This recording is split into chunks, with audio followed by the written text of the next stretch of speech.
ভক্তবৃন্দের চরণে আমার কোটি কোটি প্রণিপাত। একাদশী তিথি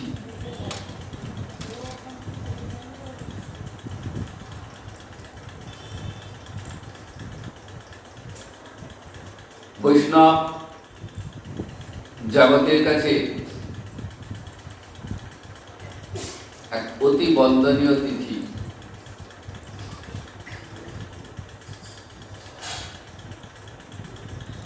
আজকে যে একাদশী, সেই একাদশী ব্রতটির নাম আমলকি একাদশী।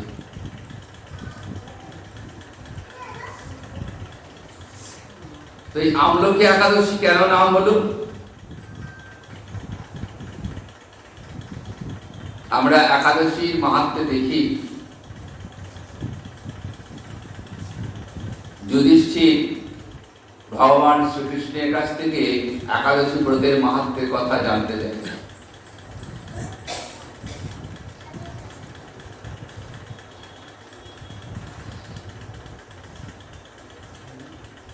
যুধিষ্ঠিরকে ভগবান শ্রীকৃষ্ণ বলছেন, হে মহাভাগ,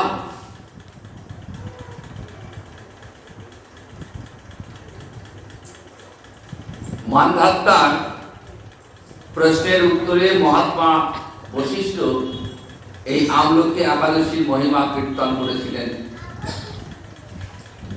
আমি আপনার কাছে সেই ব্রতের মহিমা কীর্তন করছি। তাহলে একাদশী ব্রত দেখুন, সমস্ত বৈদিক শাস্ত্রে এই ব্রতের মহিমা উল্লেখিত আছে। যেহেতু এটি নিত্যব্রত, তাই কোনো অবস্থাতেই এই ব্রত কিন্তু লঙ্ঘন করা যায় না। সনাতন গোস্বামীপাদ সমস্ত শাস্ত্র সমুদ্র মন্থন করে প্রমাণ করেছেন যে একাদশী একটি নিত্যব্রত।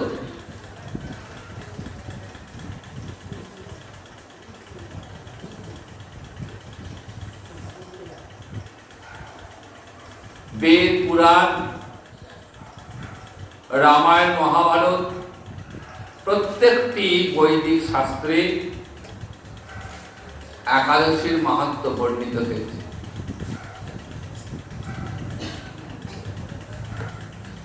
তো ফাল্গুন মাসের শুক্লপক্ষের এই একাদশী ব্রত, এটি আমলকি ব্রত মানে ব্রত নামে জগতে সুপ্রসিদ্ধ।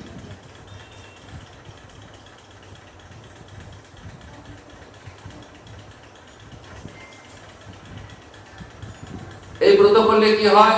বিষ্ণুলোক গমন হয়। বিষ্ণুলোক প্রদানকারী রূপে এই একাদশী বিশেষভাবে মহিমান্বিত।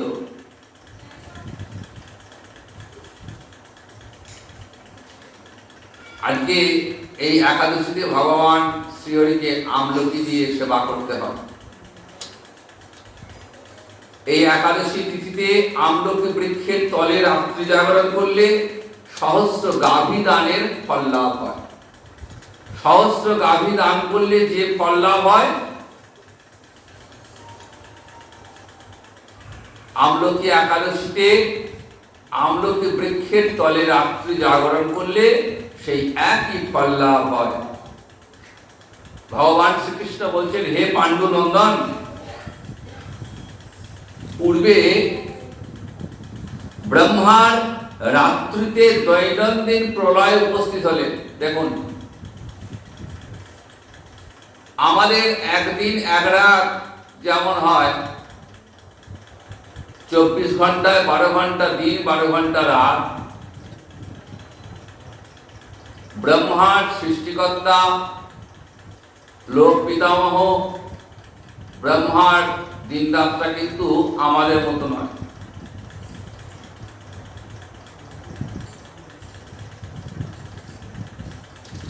ব্রহ্মার দিনটা কেমন হয়?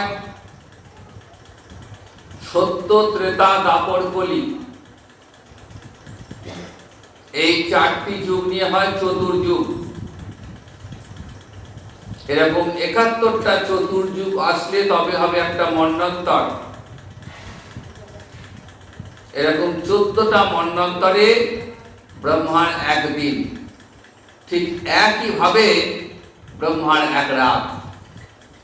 ব্রহ্মার দিনে জগৎ সৃষ্টি, আর রাত হলো প্রলয়। এই ব্রহ্মার রাত্রিতে দৈনন্দিন প্রলয় উপস্থিত হলে স্থাবর জঙ্গম সহ দেবতা, অসুর, রাক্ষস সব বিনাশ হয়ে গেল।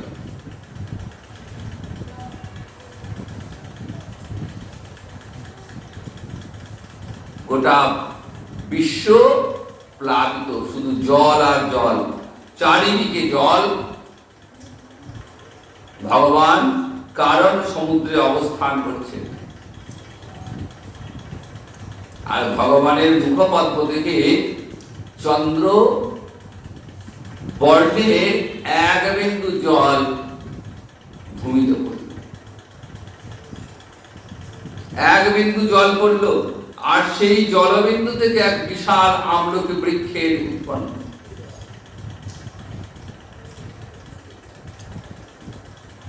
তাই আমলকি বৃক্ষের ন্যায় এত পূর্ণ বৃক্ষ জগতে আর দ্বিতীয় নেই। এই বৃক্ষের স্মরণ মাত্র, মনে মনে স্মরণ করলেই প্রদানের ফল হয়। দর্শনে তার দ্বিগুণ ফল হয়। আমলকি বৃক্ষ দর্শন করলে স্মরণ অপেক্ষা দ্বিগুণ ফল লাভ হবে। তদাপেক্ষা আরো পুণ্য লাভ হবে কিসে? আমলকি সেবন করলে। আমলকি ফল ভক্ষণ করলে 3 গুণ ফল লাভ হবে। আজকের দিনে একাদশীতে আমলকি ভক্ষণ করলে তার ফল হবে 3 গুণ। এই আমলকি বৃক্ষে ব্রহ্মা, বিষ্ণু, মহেশ্বর 3 দেবতায় অবস্থান করে। তাই আমলকি বৃক্ষ এর শাখা প্রশাখা,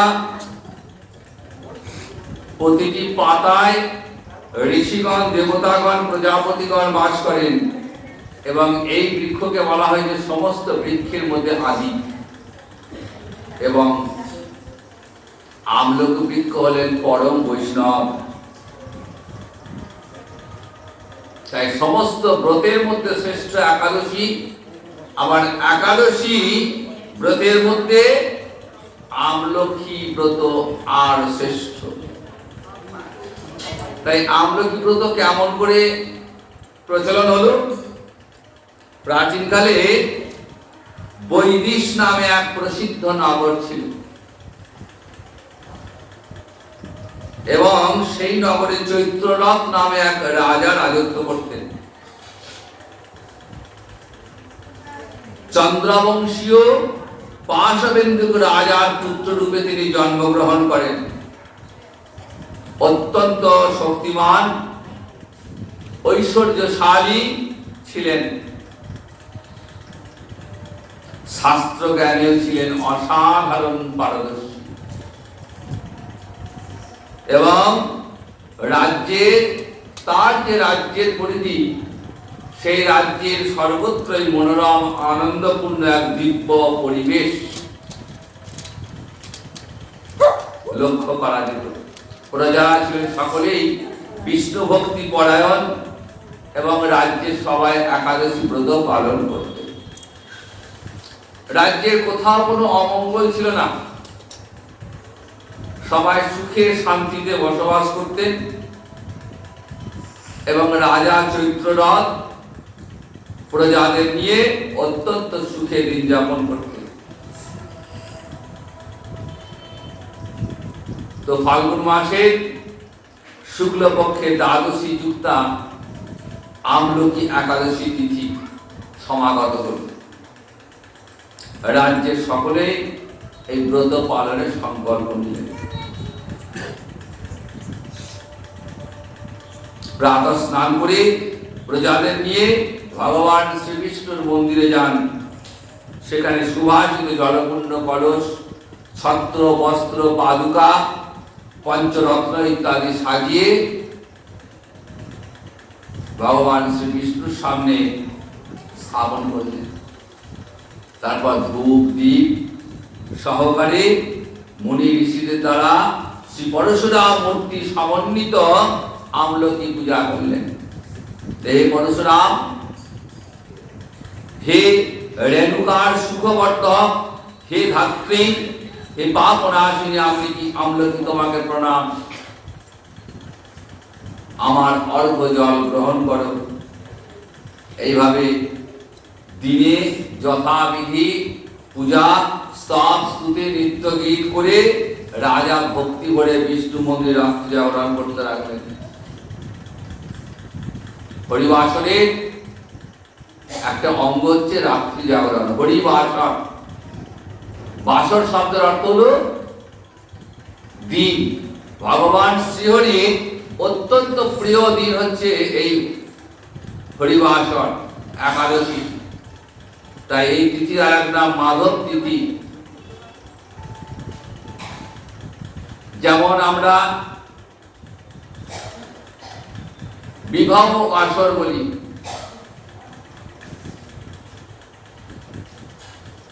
কন্যার বিবাহের পর বাসর জাগার প্রচলন আছে। বাসরে কি হয়?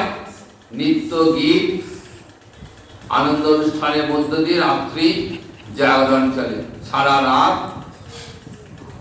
নাচ গান হইহুল্লোড় আনন্দ অনুষ্ঠান করে। ঠিক তেমনি হরিবাসরের দিন উপস্থিত হলে সারা রাত হরিনাম সংকীর্তনের মধ্য দিয়ে রাত্রি জাগরণ এই একাদশী ব্রতের অঙ্গ।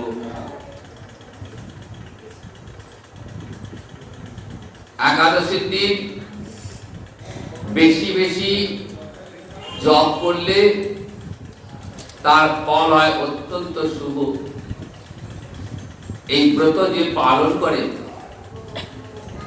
ভগবান শ্রীহরি, তিনি অত্যন্ত প্রিয় হন। ভগবানকে কাছে পাওয়ার একটি বিশেষ সুযোগ এই দিনটির মধ্যে রয়েছে। তাই এই দিনটি যিনি নিষ্ঠার সঙ্গে পালন করবেন এবং যিনি হরিনাম সংকীর্তনের মধ্য দিয়ে দিনটি অতিবাহিত করবেন, তিনি অতি সহজেই ভগবান শ্রীহরির কৃপা লাভ করবেন, এই বিষয়ে কোনো সন্দেহ নেই। সমস্ত বেদ, পুরাণ, সমস্ত বৈদিক শাস্ত্রে এই একাদশীর উচ্চ কণ্ঠে প্রশংসা হয়েছে। রাজা চৈত্ররথ বিষ্ণু মন্দিরে রাত্রি জাগরণ করছিলেন।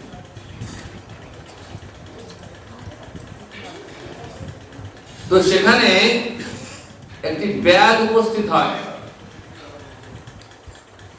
সারাদিন বনে শিকার করতে করতে ঘুরতে ঘুরতে বিষ্ণু মন্দিরে এসে গেছে। সেখানে দেখছেন অনেক লোকজন, নানাবিধ পূজার সামগ্রী এবং রাত জাগরণ হচ্ছে, শ্রী হরি কথা আলোচিত হচ্ছে, হরিনাম সংকীর্তন হচ্ছে। এটা দেখে ব্যাঘের কি মনে হলো, ব্যাগ সেখানে বসে পড়ল।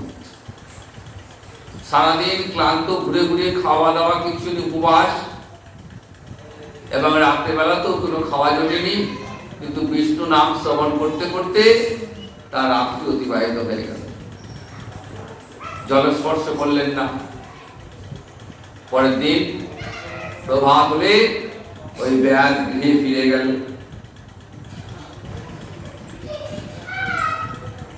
তাই একাদশী ব্রতের ফল লাভ হয়ে গেল।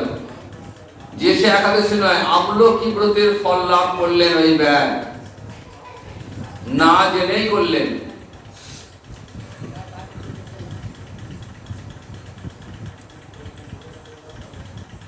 ওই ব্যাগে যখন মৃত্যু হলো, তখন এই ব্যাগ এই একাদশী ব্রতের প্রভাবে পরবর্তী জন্মে একটি রাজ্যের অধীশ্বর রূপে নিযুক্ত হলেন। সেই রাজ্যের নাম ছিল জয়ন্তী। সেই রাজ্যের তিনি অধীশ্বর, তিনি রাজা মহাবলীর পুত্ররূপে জন্মগ্রহণ করলেন এবং তার নাম হলো অসুরক। 1 লক্ষ গ্রামের আধিপত্য লাভ করেছিলেন। সূর্যের মতো তেজ, চন্দ্রের মতো কান্তিমান, পৃথিবীর মতো ক্ষমাশীল, বিভিন্ন সদ্গুণে ভূষিত অসুরক পরম বিষ্ণু ভক্তির পরায়ণ হন। দেখুন, ভগবান শ্রীকৃষ্ণকে শ্রীহরিকে কাছে পাওয়ার এক অত্যন্ত সুযোগ আজকের দিন। যিনি অত্যন্ত নিষ্ঠার সঙ্গে পবিত্র চিত্তে ব্রত পালন করবেন, তিনি শ্রীকৃষ্ণ কৃপা লাভ করবেন। সামান্য ব্যাগ, যার কোনো শাস্ত্র জ্ঞান নেই, যিনি একাদশী ব্রত করবেন বলে করেননি, শুধুমাত্র কৌতূহল বসে বিষ্ণু মন্দিরে বসে রাত্রি জাগরণ করে সময়কে কাটিয়েছিলেন, তাতেই ফল লাভ করলেন। এই মহাদাতা রাজা একবার শিকার করতে গিয়ে পথ ভুলে গেলেন, গভীর জঙ্গলে পথ হারিয়ে ফেলেছেন, ক্লান্তি বশত শুয়ে পড়েছেন, ঘুমিয়ে গেছেন। এমন সময় কতগুলি পর্বত নিবাসী ম্লেচ্ছ, পর্বতে বসবাসকারী ম্লেচ্ছ সেই রাজাকে ঘিরে ফেলল। তারা ভাবলো যে আমাদের শত্রু,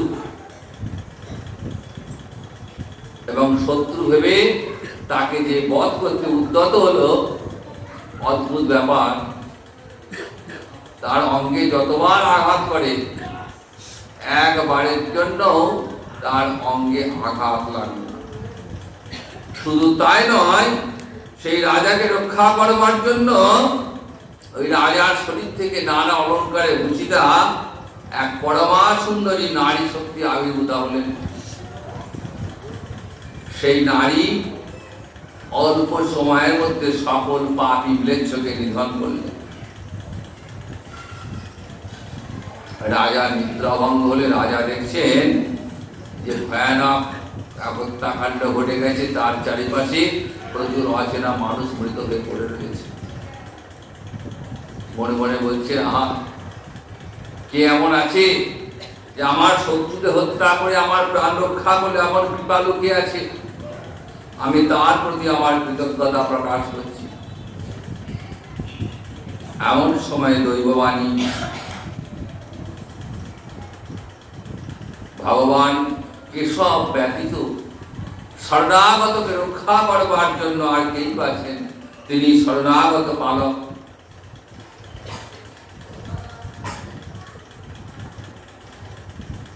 ভগবান শ্রীহরি তিনি ভক্তকে সর্বদা রক্ষা করেন, আগলে রাখেন, বুক দিয়ে আগলে রাখেন।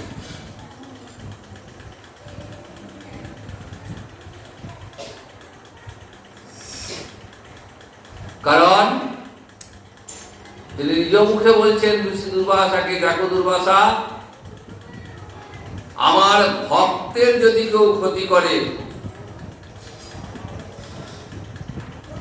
আমার ভক্তের উপর যদি কেউ আঘাত আনে, তাই আমি তাকে ছেড়ে কথা, আমি সব সহ্য করি, কিন্তু ভক্তদ্রোহিতা আমি সহ্য করি না। জগতে আগে আমার ভক্তের পূজা হবে, তারপর আমার পূজা। সেই ভক্ত জনরক্ষাকারী শ্রী বিষ্ণু এসে সেই রাজাকে রক্ষা করেছিলেন নারী শক্তি ধরে, নারী রূপ ধারণ করে। রাজা নিজের রাজ্যে ফিরে গেলেন, নিষ্কণ্টক রাজ্য ভোগ করতে লাগলেন। বশিষ্ঠ বলছেন, হে রাজন, যে মানুষ এই পরম উত্তম আমলকি একাদশী ব্রত পালন করেন, তিনি নিঃসন্দেহে বিষ্ণু লোক প্রাপ্ত হন। এই ব্রতের মাহাত্ম্য শ্রবণ, ব্রত পালন এবং তার সঙ্গে হরিনাম সংকীর্তন, এই তিনটি যিনি একসঙ্গে করবেন তিনি ভগবান শ্রীহরির কৃপাপ্রাপ্ত হবেন, এই বিষয়ে কোনো সন্দেহ নেই। একাদশী ব্রতের অপর নামই হল হরিবাসর। ভগবান শ্রীহরির নাম সংকীর্তনের মধ্য দিয়ে এই দিনটিকে উদযাপন করা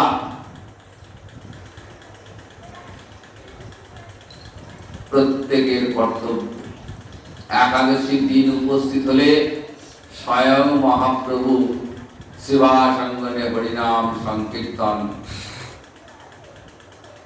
এর মধ্য দিয়ে রাত্রি জাগরণ করে দিব্য অতিবাহিত করতেন। একাদশী এমন এক ব্রত, যে ব্রত পালন করলে আর অন্য কোন ব্রত পালনের প্রয়োজন হয় না। সমস্ত কাম্য ফল প্রদান করতে পারে। একাদশী নাম ব্রতম সর্ব কাম ফলপ্রদম। সমস্ত কাম্য ফল প্রদান করতে পারে। যারা বিষয় ভোগ করতে ভালোবাসেন তারা যদি একাদশীটি করেন, বিষয় প্রার্থনা করেন, ঐশ্বর্য প্রার্থনা করেন, একাদশীটাকে ঐশ্বর্য প্রদান করেন। যদি কেউ দেহের রোগ মুক্তি কামনা করেন, একাদশী রোগ মুক্ত করবেন। এমনকি যদি কোনো বন্ধা রমণী সন্তান কামনা করে একাদশী ব্রত পালন করেন, একাদশী সেই মনোবাসনা পূর্ণ করে। ধর্ম, অর্থ, কাম, মোক্ষ এই চতুর্বর্গ প্রদান করতে পারে একাদশী। এর উপরে রয়েছে পঞ্চম পুরুষার্থ, গৌর নিত্যানন্দ চরণে প্রেম সেবা লাভ, রাধা গোবিন্দ চরণে, রাধা মাধব চরণে প্রেম সেবা লাভ। যারা নিষ্কাম ভক্ত, যাদের অন্তরে ভক্তি মুক্তি সমস্ত কামনা দূর হয়ে গেছে, তাদের কামনা কি? হে গোবিন্দ, যেন জন্মে জন্মে তোমার চরণ সেবা করতে পারে। তাহলে একাদশী ব্রত সাধকের এই মনস্কামনা পূর্ণ করে রাধা মাধব চরণে, গৌর নিত্যানন্দ চরণে প্রেম সেবা দান করতে পারে। আজকে পূর্ণ একাদশী, তার সঙ্গে আগামী শুক্রবার শুভদোল পূর্ণিমা। এই সপ্তাহটায় বৈষ্ণব জগতের কাছে, সমগ্র গৌর ভক্তবৃন্দের কাছে এক আনন্দের দিন। কারণ সামনেই ফাল্গুনী পূর্ণিমা, আর সেই ফাল্গুনী পূর্ণিমার শুভ সন্ধ্যায় আমার গৌর সুন্দর এসেছিলেন শচীগর্ভ সিন্ধু মাঝে জগৎজীবকে হরিনাম দিয়ে উদ্ধার করবার জন্য। অনর্পিত চলিব চিরাত করুণা বদন্য কলম, অনর্পিত চলিব চিরাত, যা এর আগে কোন কালেই দান করা হয়নি। সেই অনর্পিত চলিব চিরাত, সেই মধুমাখা হরিনাম জগৎ জীবকে তিনি দান করবেন। আমার এই ফাল্গুনী পূর্ণিমার দিনটি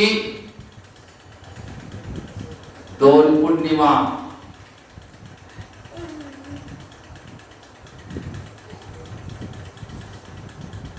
এই দিনে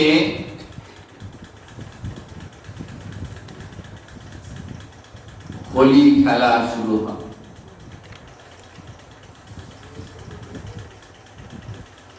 যদিও এই হোলি শুরু হয়ে গেছে মাঘ মাসে শুক্লপক্ষের পঞ্চমী তিথিতে। এই দিন থেকে হোলি শুরু এবং শেষ হচ্ছে ফাল্গুনী পূর্ণিমায়।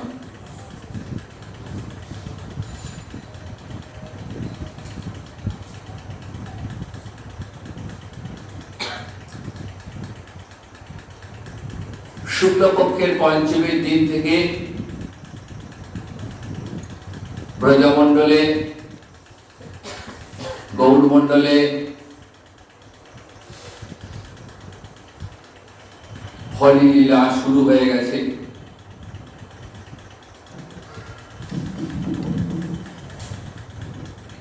স্বয়ং ভগবান আসছেন, সর্ব সদ্গুণ সম্পন্ন সর্ব সদ্গুণ যুক্তাং তাং বন্দে ফাল্গুন পূর্ণিমাম যস্যাং শ্রীকৃষ্ণ চৈতন্য অবতীর্ণ কৃষ্ণ নামহি। সারা বিশ্ব উচ্চ কণ্ঠে প্রশংসা করেছেন, সারা বিশ্বে বন্দনীয়। কারণ এই তিথিতে বৃন্দাবনে গোপীগণের সঙ্গে গোবিন্দের বলি লীলা শুরু হয়েছে। আর এই তিথিতেই রাধারানীর ভাবকান্ত অঙ্গীকার করে শচীগর্ভ সিন্ধু মাঝে অবতীর্ণ হলেন আমার গৌরী।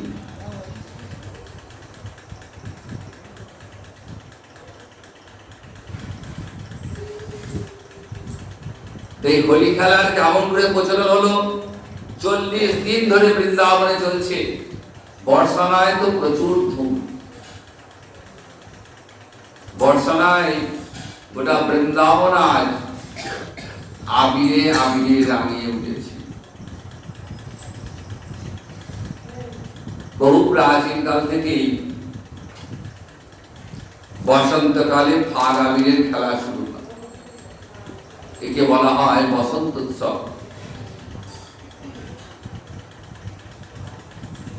বসন্তকালকে বলা হয় অনুরাগের ঋতু।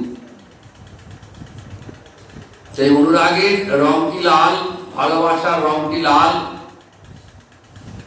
তাই লাল রঙে এবং লাল আবিরে সারা বৃন্দাবন ছেয়ে যায়। ব্রজবাসীরা রাধা গোবিন্দের স্তুতি করতে করতে পরস্পর পরস্পরের দিকে আবির ছুঁড়ে হোলি নৃত্য করে থাকে। পুরাণে একটা কাহিনী রয়েছে, যেখানে আমরা দেখি যে দোল পূর্ণিমার আগের দিন, তাহলে শুক্রবার দিন আমাদের পূর্ণিমা, পূর্ণিমার আগের দিন চাঁচর বের হয়। চাঁচরটা কি না, হোলির আগের দিন বৃন্দাবনে রাধা কুণ্ডের তীরে রাধারানী গোপীগণকে সঙ্গে নিয়ে নৃত্য করছেন। আর শ্যামকুণ্ডের তীরে ব্রজ গোপগণ, ব্রজ বালকগণ তারাও নৃত্য গীত করছেন। চঞ্চলী ছন্দে মনের আনন্দে ব্রজ বালক এবং বালিকারা নৃত্য গান করছেন। এমন সময় মেঘাসুর নামে এক ভয়ানক পশু সেখানে উপস্থিত। এসেই ব্রজ বালক বালিকাগণের দিকে তেড়ে গেল। তারা ভয়ে কৃষ্ণ কৃষ্ণ কৃষ্ণ করতে করতে ছুটতে লাগলো। কারণ তারা জানে যে আমাদের কোনো বিপদ হবে না, আমাদের রক্ষা করবার জন্য কৃষ্ণ আছে। মাধুর্যের ধাম বৃন্দাবন, সেই মাধুর্যের ধাম বৃন্দাবনে আমার মধুময় মাধব তিনি সর্বদা ব্রজ গোপীদের রক্ষা করে চলেছেন।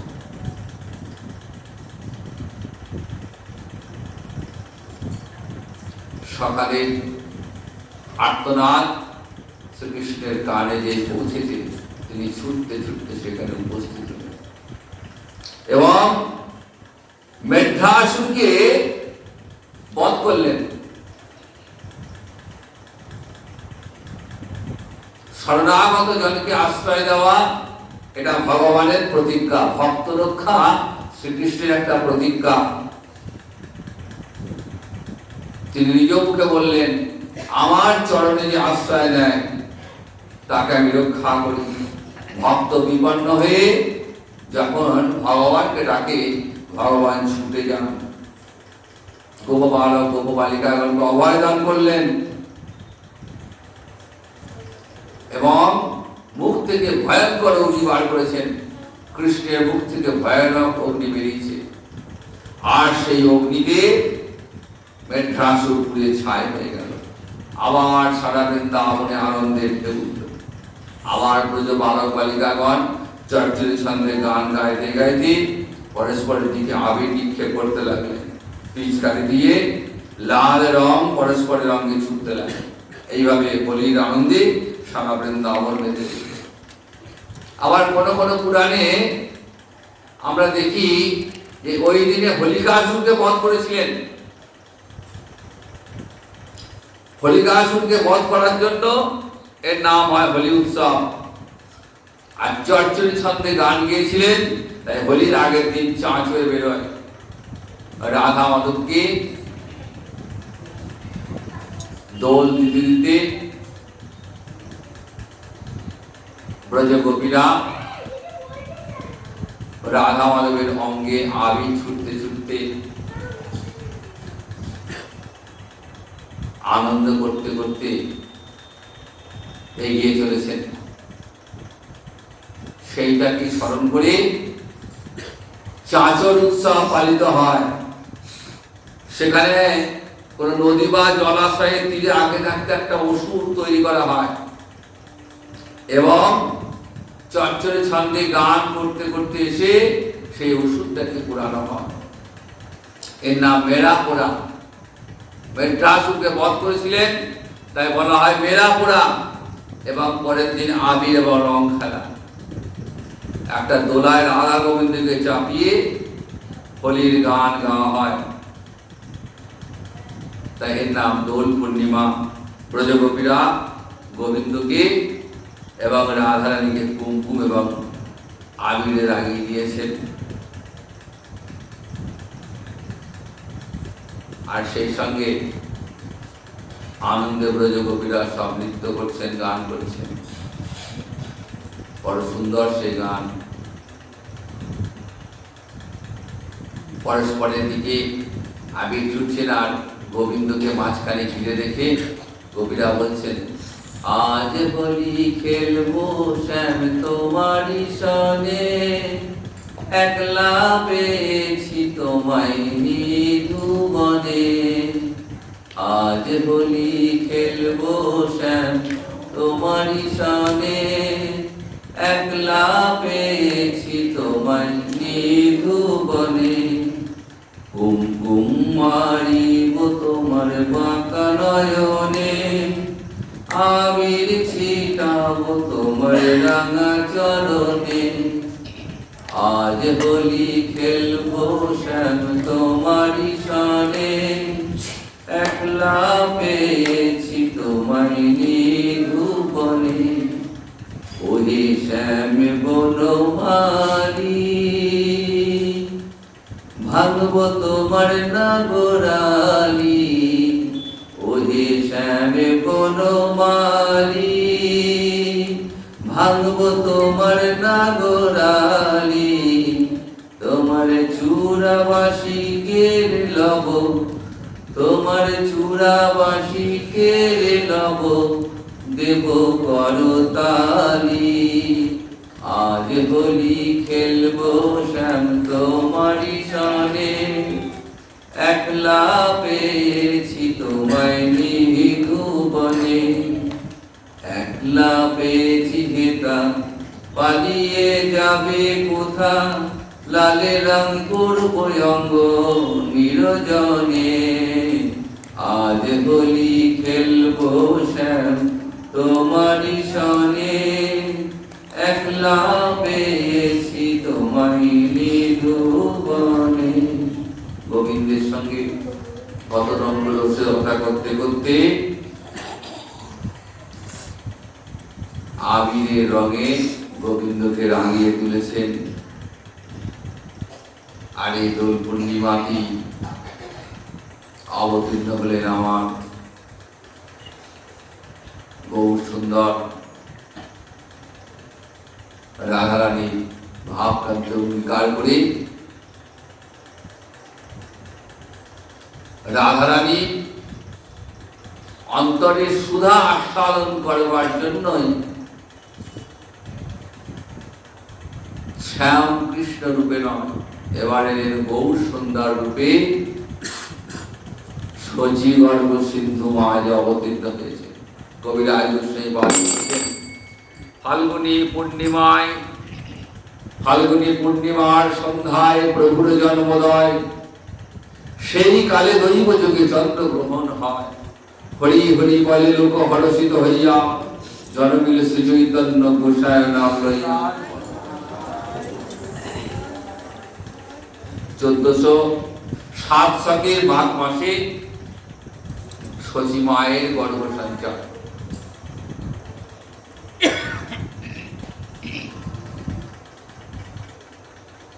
গর্ভ যত বৃদ্ধিপ্রাপ্ত হতে লাগলো, শচী মায়ের অঙ্গের রূপ যেন উপছিয়ে পড়ছে। সে যে কি অপরূপ রূপ, জগন্নাথ মিশ্র অবাক হয়ে তাকিয়ে তাকিয়ে দেখেন। এবং যেদিন থেকে গর্ভ সঞ্চার হয়েছে সেই দিন থেকে গৃহের অভাব নেই। মা লক্ষ্মী যেন ঘরে উপচে পড়ছে। কোথা থেকে যে কিভাবে কত উপহার সামগ্রী আসছে, সমস্ত দেবদেবীরা ছদ্মবেশ ধারণ করে শচী মায়ের গর্ভকে দর্শন করতে আসছে। এই গর্ভে তো যে সে নেই, স্বয়ং ভগবান শ্রীহরি আসছেন রাধারানীর ভাবকান্তে অঙ্গীকার করে, তাই সেই গর্ভকে স্তুতি করছেন এসে। শচী দেবী আকাশে সন্ধ্যাবেলায় প্রদীপ জ্বালতে গিয়ে দেখছেন অদ্ভুত সব দৃশ্য। কারা যেন হাত জোর করে প্রণাম করছেন শচী মাকে লক্ষ্য করে। জগন্নাথ মিশ্রকে বলছেন যে প্রভু কি হচ্ছে কিছু বুঝতে পারছি না, অলৌকিক ঘটনা ঘটছে। জগন্নাথ মিশ্র বলছে, জানো শচী, আমিও এক অদ্ভুত স্বপ্ন দেখলাম গত রাতে। কি দেখলাম? যে জ্যোতির্ময় তেজ আমার দেহে প্রবেশ করলো, আর সেই তেজ আমার দেহ থেকে তোমার দেহে প্রবেশ করলো। তা জানো, আমার মনে হয় নিশ্চয়ই কোনো মহাপুরুষ আসছেন। মিশ্র কহে মুই এক স্বপ্ন দেখিনু, জ্যোতির্ময় ধাম মোর হৃদয়ে বসিল। মোর হৃদয় হইতে গেলা তোমার হৃদয়, হেন বুঝি জন্মিবেন কোন মহাশয়। ধীরে ধীরে গর্ভ বৃদ্ধিপ্রাপ্ত হচ্ছে, 13 মাস অবতীর্ণ হয়ে গেল। সাধারণত 10 মাস 10 দিন গর্ভে থাকার পর সন্তান ভূমিষ্ঠ হয় প্রকৃতির নিয়মে, কিন্তু শচী মায়ের গর্ভ 13 মাস হয়ে গেছে, সন্তান ভূমিষ্ঠ হওয়ার কোনো লক্ষণ নেই। চিন্তায় শেষ নেই, কি ঘটছে অলৌকিক।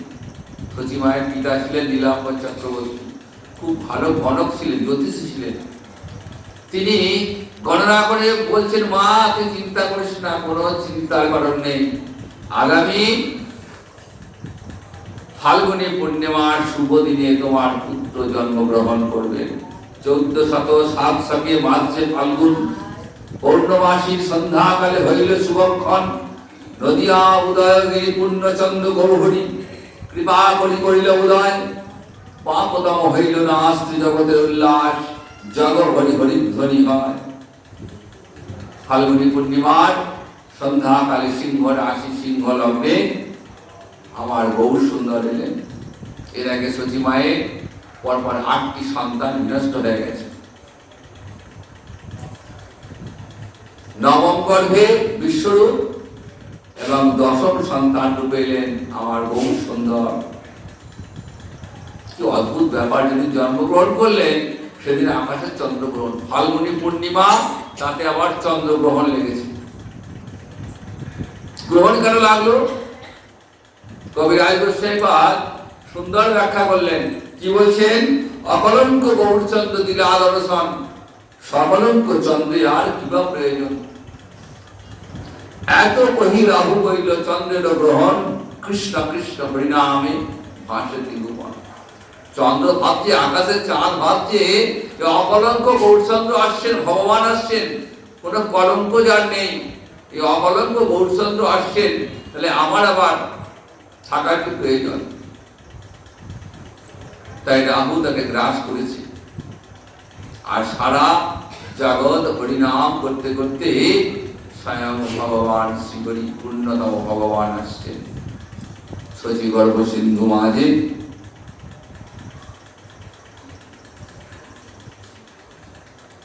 সিংহ লগ্ন, সিংহ রাশিতে প্রভুর জন্ম।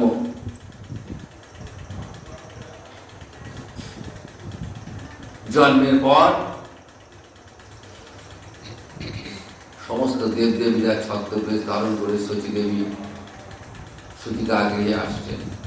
অদ্ভুত অদ্ভুত সব মানুষ, আগে কখনো দেখেননি, দেখতেও সব অপূর্ব রূপ। মনে মনে ভাবছেন কি হচ্ছে কিছুই বুঝতে পারছি না। নানা উপহার নিয়ে সব আসছেন। এদিকে অদ্বৈত আচার্য জানতে পেরেছেন যে তার স্বপ্ন সফল হয়েছে। শান্তিপুরে গঙ্গার জলে নেমে গঙ্গা জল তুলসী পদ্ধতি কত আহ্বান করেছেন যে প্রভু একবার কৃপা করে এসো, তোমার কৃপা ছাড়া কলিহত জীবের উদ্ধার পাওয়ার কোন সম্ভাবনা নেই। সেই অদ্বৈত আচার্যের আহ্বানে সাড়া দিয়ে অদ্বৈতের আনা ঠাকুরাজ এসেছেন। তো অদ্বৈত আচার্য নৃত্য করতে করতে আসছেন। যারা হরিনাম বিদ্বেষী, যারা হরিনাম শুনলে কানে আঙুল দেয়, তারাও পর্যন্ত হরিনাম করছেন। যারা বিধর্মী, তারা টিটকারি দিয়ে হরিনাম করেছেন। জগৎ হরিয়া লোকে বলে হরি হরি, সেইখানে গৌরচন্দ্র ভূমে অবতরী। প্রসন্ন হইল সব জগতের মন, হরি বলে হিন্দুকে হাস্য করে যৌবন। হরি বলি নারীগণ দায় হুলাহুলি, স্বর্গে বাদ্য নৃত্য করে দেবভূত হুলি। চন্দ্রগ্রহণ স্বাভাবিকভাবেই ভারতবর্ষের প্রত্যেকটা তীর্থে তীর্থে গ্রহণ হলে মানুষের মনে একটা অমঙ্গলের আশঙ্কা থাকে। তাই মানুষজন কি করে, ওই দিন গ্রহণের সময় স্নান করে আর মুখে হরিনাম সংকীর্তন। তাই সকলের মুখে হরিনাম সংকীর্তন বলিয়ে তবে আসছেন, নামে ঠাকুর আসছেন। তো তাই সকলের মুখ দিয়ে হরিনাম বলিয়েছেন। তো সেই নামে ঠাকুর আসছেন আগামী ফাল্গুনী পূর্ণিমায়। গোটা বিশ্বের কাছে জগৎ বন্দনীয় তিথি। তো সেই পূর্ণিমা তিথিতে গৌরচন্দ্রের আবির্ভাবকে উপলক্ষ করে গৌরচরণে কোটি কোটি প্রণাম জানিয়ে, শুভ আমলকি একাদশী প্রণাম জানিয়ে,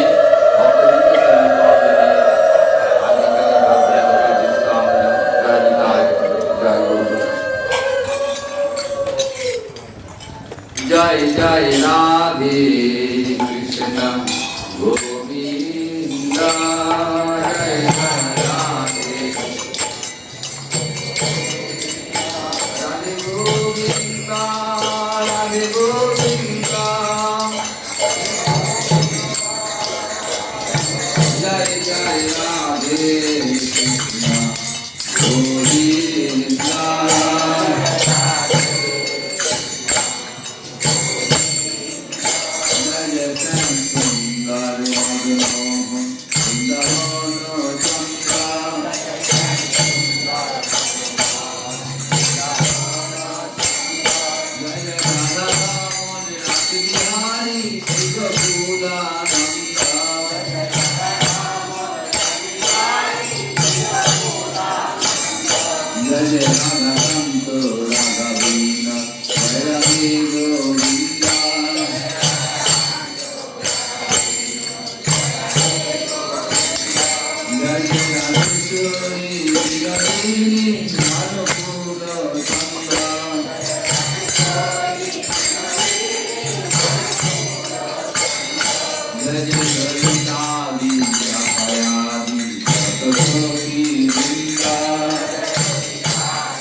সখী মঞ্জরি আনন্দ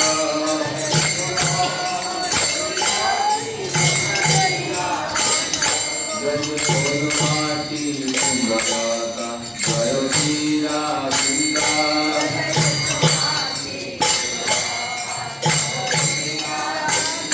জয় শিবহরি দেহ যুগল সমারো বৃন্দা